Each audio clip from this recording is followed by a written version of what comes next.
ধীরে চোখ নিচে নামায়। আমার বুকের ভেতর কেমন যেন মোচড় দিয়ে ওঠে। আমি কোনো প্রতিবাদ করছি না। আমার দৃষ্টি স্থির, মুখ চুপ। ভেতরটা যেন বহুদিন পর প্রথমবার গভীর কিছু অনুভব করছে। ও ধীরে ধীরে বলে, শিখা, মাম, তুমি কি কাউকে কখনো খুব আপন করে পাশে বসতে দিয়েছ? সেদিন যা হয়েছিল আমি এখনও ভুলতে পারিনি। আমার নাম শিখা দত্ত, বয়স ৩৫। এই বয়সে সাধারণত নারীকে কেউ নতুন করে দেখে না, বিশেষ করে সে যদি বিবাহিত হয়, সন্তানের মা না হয়, আর সারা জীবন কেটে যায় রান্নাঘর, উঠোন, গোয়াল আর একরকম নিষ্ক্রিয় স্বামীর সংসারে। তবুও আমি জানি আমার মধ্যে এমন কিছু আছে যা কারো চোখে আজও আলাদা করে ধরা দেয়। আমি ফর্সা, মাঝারি উচ্চতা, একটু গোলগাল গড়ন, এই গায়ের মেয়ে। আমি শহরের নায়িকাদের মতো না হলেও সাদামাটা একটা সুতির শাড়িতেও নিজের মাঝে মাঝে অন্যরকম একটা অনুভব হয়। আমার ব্লাউজটা মাঝে মাঝে একটু এলোমেলো হয়ে যায়, যা আমি খুব একটা ঠিক করতে চাই না। জানি আশেপাশের অনেকেই আলাদা করে লক্ষ্য করে। উঠোন ঝাড় দিতে দিতে বুঝি কার চোখ কোথায় পড়ে। আমি দেখেও না দেখার ভান করি, কিন্তু ভেতরে কোথাও যেন একটা চাপা ঢেউ ওঠে। আলগা, মৃদু রয়ে যায়। আমার স্বামীর নাম অখিল, বয়স এখন ৪৪। সারা দিন কাজের ছুতোই বাইরে থাকে। রাতে ফিরে আসে গা মাথা ক্লান্ত করে, কথাও তেমন বলে না। অনেক দিন হলেও সে আর আমাকে ছুঁয়ে দেখে না, কিন্তু শরীর তো মন নয়। ওর অভ্যস্ত নির্লিপ্ততা বুঝে উঠতে পারে না মন। শরীরের চাহিদা মাঝে মাঝে আমি শুধু নিজের মধ্যে ডুবে বুঝি, আমি এখনও বেঁচে আছি। আমাদের বাড়ির ছোট ঘরটায় থাকে প্রদীপ, আমার ভাগ্নিনা।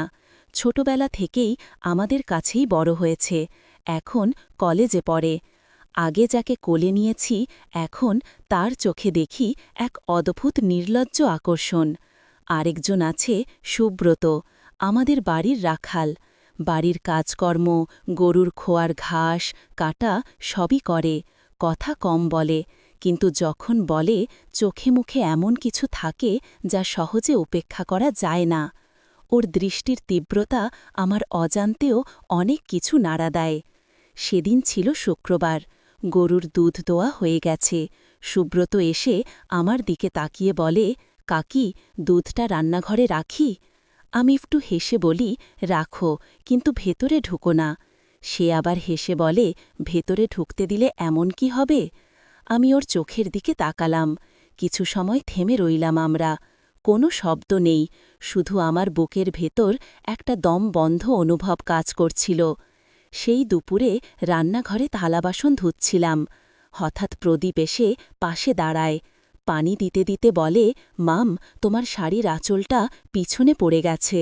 আমি আঁচলটা টেনে ঠিক করলাম, কিন্তু জানি তার দৃষ্টি তখনও পিছনের দিকেই আটকে ছিল।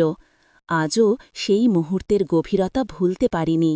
আমি জানি না এরপর কি হবে, তবে এটুকু বুঝি আমার একাকিত্ব আর এই দুজন পুরুষের নিঃশব্দ উপস্থিতি দুটোই কোথাও যেন মিলে মিশে যাচ্ছে। আমি ভেতরে ভেতরে বদলে যাচ্ছি। আগের মতো আর নেই আমি। সেই দিন দুপুরে বারান্দার পাশে থালাবাসন ধুচ্ছিলাম। আষাঢ়ের গুমোট গরম, ঘাম হয়ে জামাটা পিঠে লেগে আছে। রান্নাঘরের পাশেই টালির নিচে একটা খোলা জায়গায় বসেই বাসন ধুতে ধুতে সময় কেটে যাচ্ছিল। পাশে কল আর একদিকে দেওয়াল।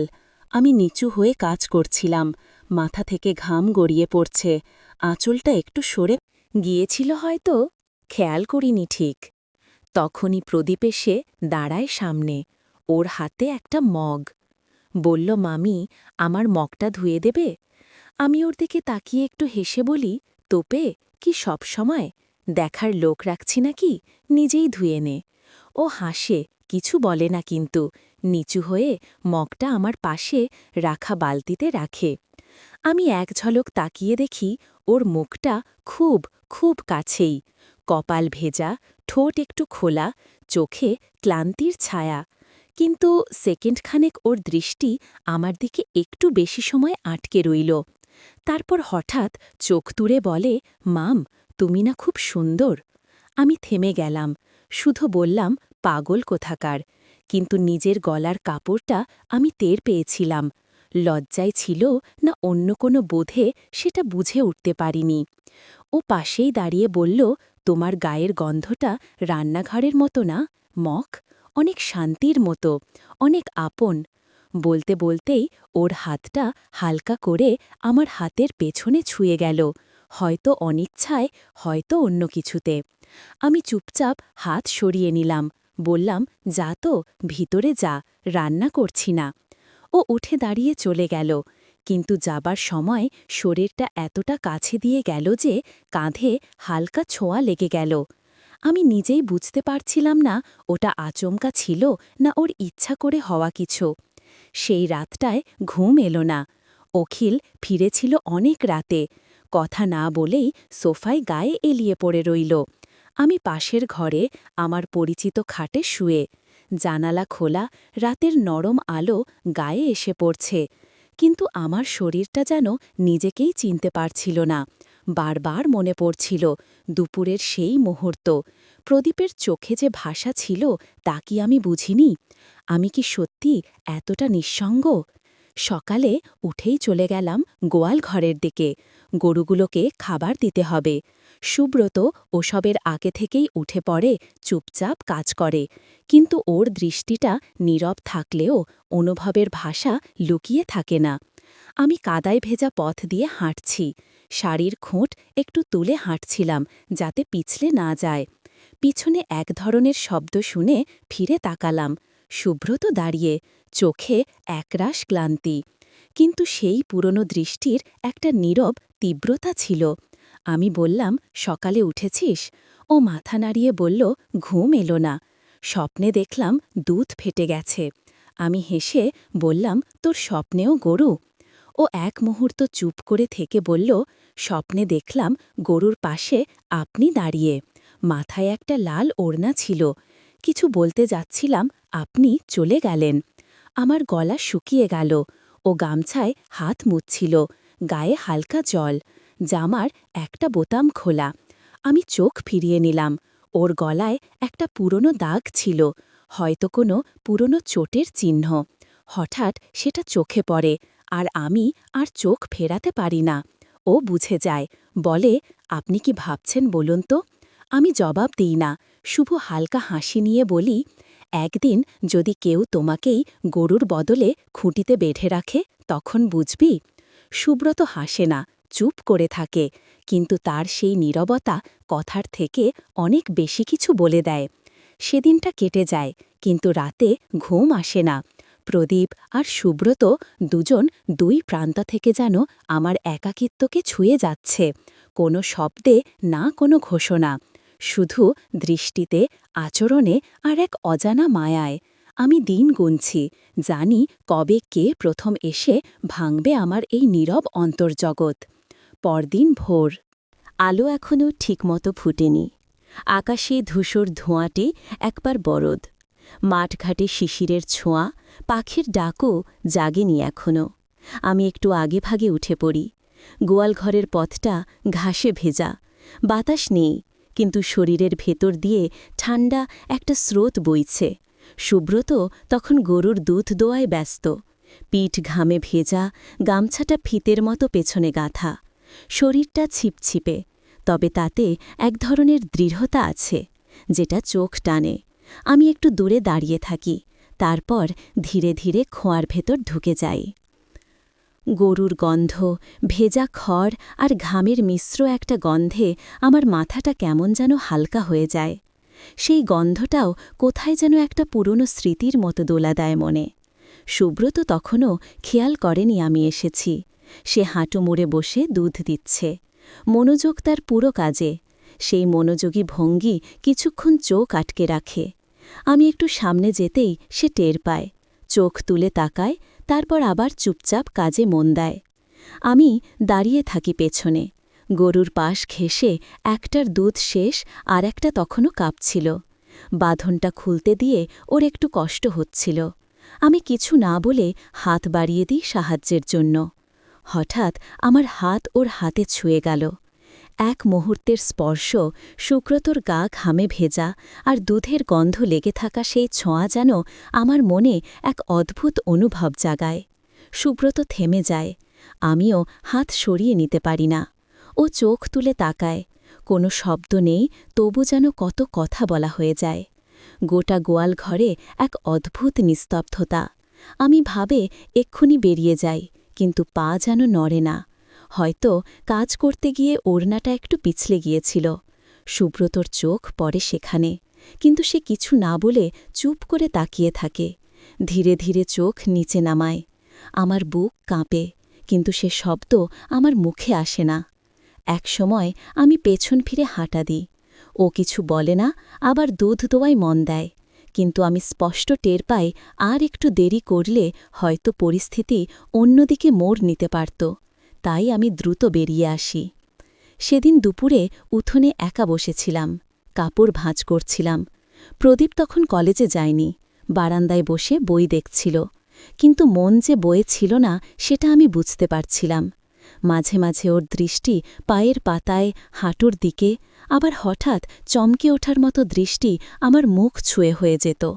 ও কিছু বলে না, কিন্তু সেই দৃষ্টিতে এক শব্দহীন টান ছিল। আমি একটা কাপড় ভাঁজ করতে গিয়ে দেখি ভেতর থেকে একটা চিরকুট বের হল, যেটা আগে কখনো চোখে পড়েনি। চিরকুটে লেখা, যদি একদিন খুব কাছে আসতে চাই, আপনি কি দূরে সরাবেন?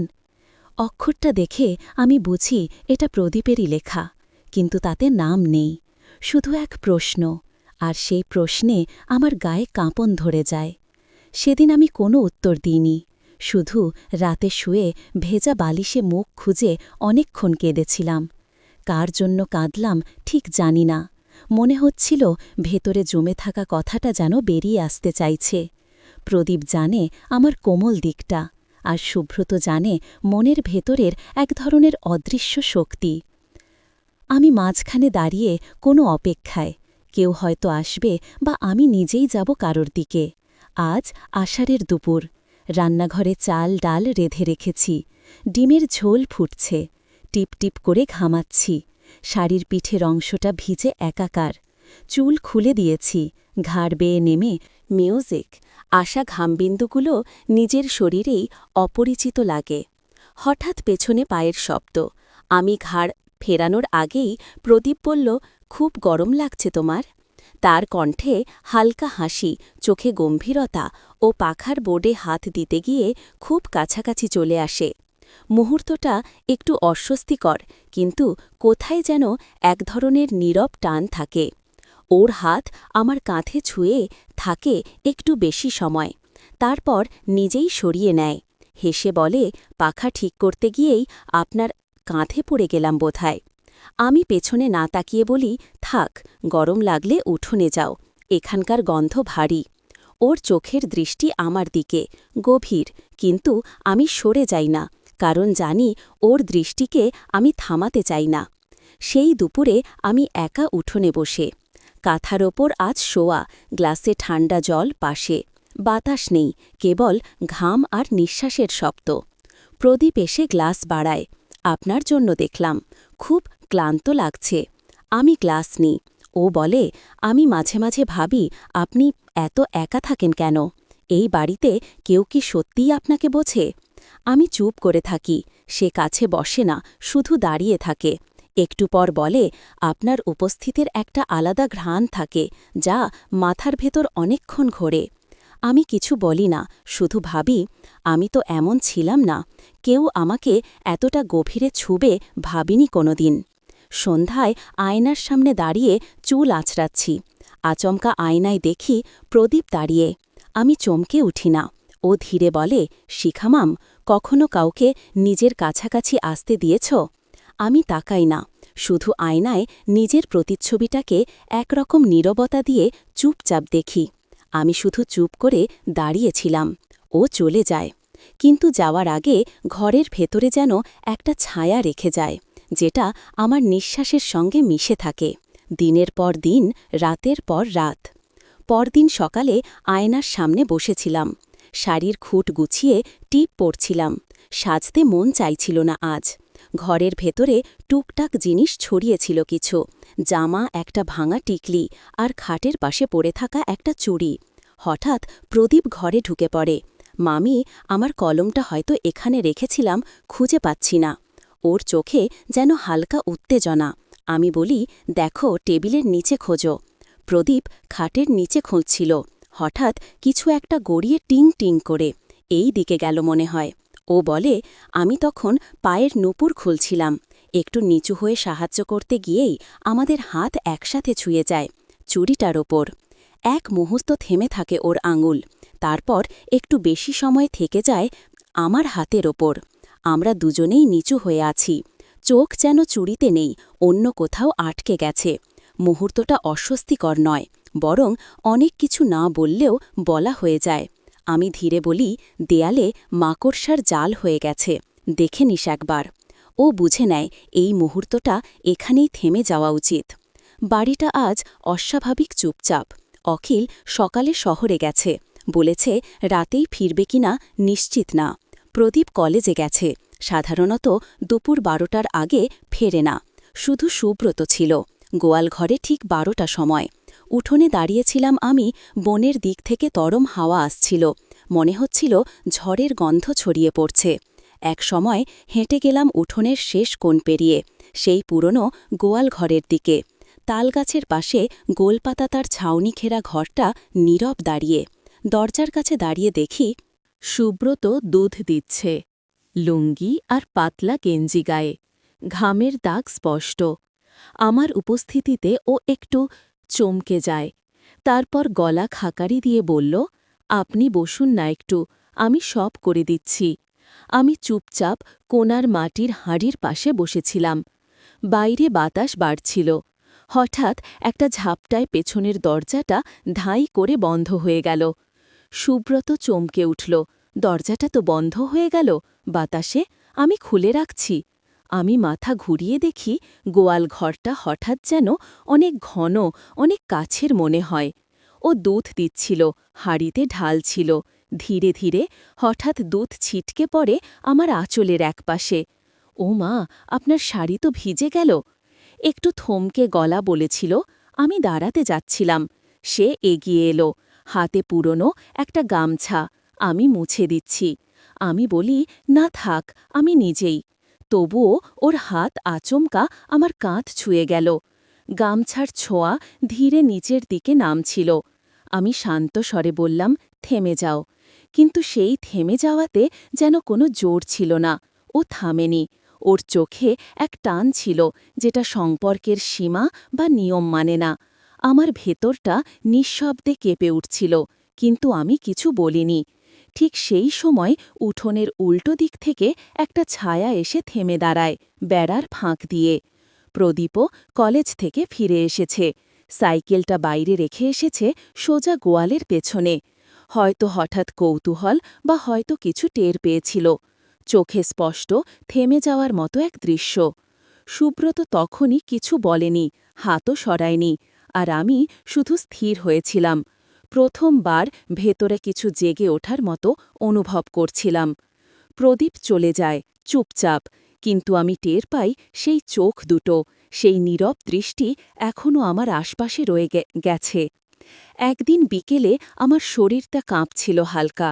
দুপুরে কিছু খাওয়া হয়নি, মাথাটা ভার হয়ে আসছিল চড়ে। খাটে শুয়েছিলাম, শরীর নিস্তেজ। শাড়ির প্রান্ত পা থেকে সরে গিয়েছিল। গায়ে ঘামের হালকা নোনতা গন্ধ। কপাল বেয়ে নেমে এসেছিল এক ফোঁটা জল। দরজাটা হালকা শব্দে খুলে যায়। আমি চোখ খুলি না। জানতাম এ বাড়িতে এখন কেবল দুজন, প্রদীপ আর সুব্রত। তবে পায়ের শব্দ শুনেই বুঝে যায় প্রদীপ। ও হাতের গ্লাসে জল আর এক টুকরো ওষুধ নিয়ে আমার পাশে এসে দাঁড়ায়। কিছু বলে না। আমি চোখ বন্ধ রেখেছিলাম, কিন্তু অনুভব করছিলাম ওর নিঃশ্বাসের উষ্ণতা। একসময় ও আমার পায়ের কাছে বসে পড়ে নিঃশব্দে তাকিয়ে থাকে কিছুক্ষণ। ওর উপস্থিতি যেন ঘামের গন্ধ, নিঃশ্বাস আর জ্বরের ঘোরের ভেতরে একরকম প্রশান্তি ছড়িয়ে দেয়। তারপরে সে কাঁপা হাতে গ্লাসটা আমার দিকে এগিয়ে দিল। আমি তখনও উঠে বসিনি। সে নিজেই এক হাতে আমার মাথার নিচে ভর দিয়ে আর এক হাতে গ্লাসটা ঠোঁটে ধরিয়ে দিল। আমি ওষুধটা গিলে নিলাম, কিন্তু চোখ তুলে তাকালাম না। একটা অজানা অস্বস্তি গলা বেয়ে নামছিল। তার আঙুল তখনও আমার পাশে থমকেছিল, নিঃশব্দ এক আবেগ নিয়ে। একটু পরে সে খুব আস্তে বলল, তুমি বললেই আমি সব ছেড়ে তোমার পাশে থাকব। আমি শুনলাম, কিন্তু কোনো জবাব দিলাম না। শুধু চোখ দুটি স্থির হয়ে তাকিয়ে রইল ছাদের এক কোণার দিকে। ভেজা দৃষ্টিতে ধরা পড়ছিল জীবনের বহু না বলা কথা। জানালার ফাঁক কোলে বাতাস ঢুকছিল নিঃশব্দে, পর্দা নড়ে যাচ্ছিল ধীরে ধীরে। আমি চাদরটা টেনে নিই গায়ে। গলার মধ্যে ভারী হয়ে থাকা কথাগুলো জমে উঠছিল, যেন এক নিঃশব্দ কান্না। কোনো শব্দ নেই, শুধু অনুভব। সে তখনও মাটিতে বসেছিল আমার পাশের। কোনো কথা বলছিল না, শুধু নিঃশব্দ উপস্থিতি দিয়ে জানিয়ে দিচ্ছিল কেউ আছে। তার যত্নে ধীরে ধীরে জ্বর কমে এসেছে। রাত গভীর হলে, সবাই যখন ঘুমিয়ে পড়েছে, আমি চৌকাঠ পেরিয়ে উঠোনে এসে দাঁড়ালাম। মাথার ওপর ঠান্ডা ফাঁকা আকাশ। তারাগুলোর দিকে তাকিয়ে ভাবছিলাম, ওরা কি বোঝে আমার মন আজ কতটা ভারী। এক নিঃশব্দ অস্থিরতায় দাঁড়িয়ে থাকি আমি। বাতাস এসে ছুঁয়ে যায় শরীর, কিন্তু আমার ভিতরে যেন এক অনুচ্চার ঝড় বইছে। আমার দৃষ্টি পড়ে দেয়ালে পড়া নিজের ছায়ার দিকে।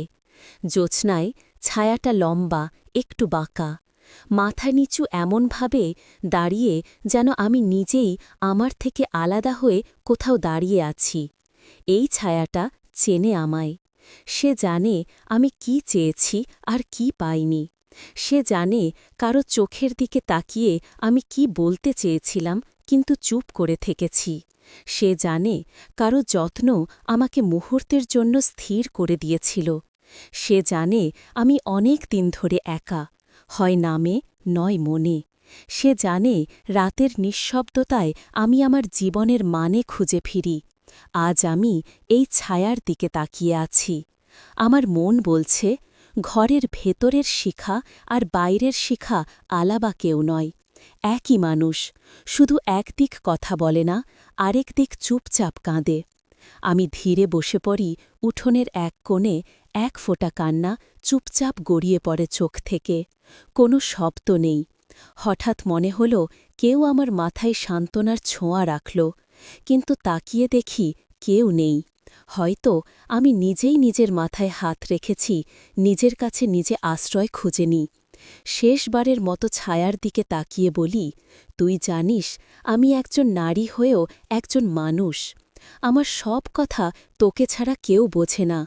ভোরের হাওয়ার প্রথম গন্ধ এসে লাগছে গায়ে। আমি উঠে দাঁড়ালাম। আজ বুঝি সত্যিই চৌকাঠ পেরোনো হয়ে গেল।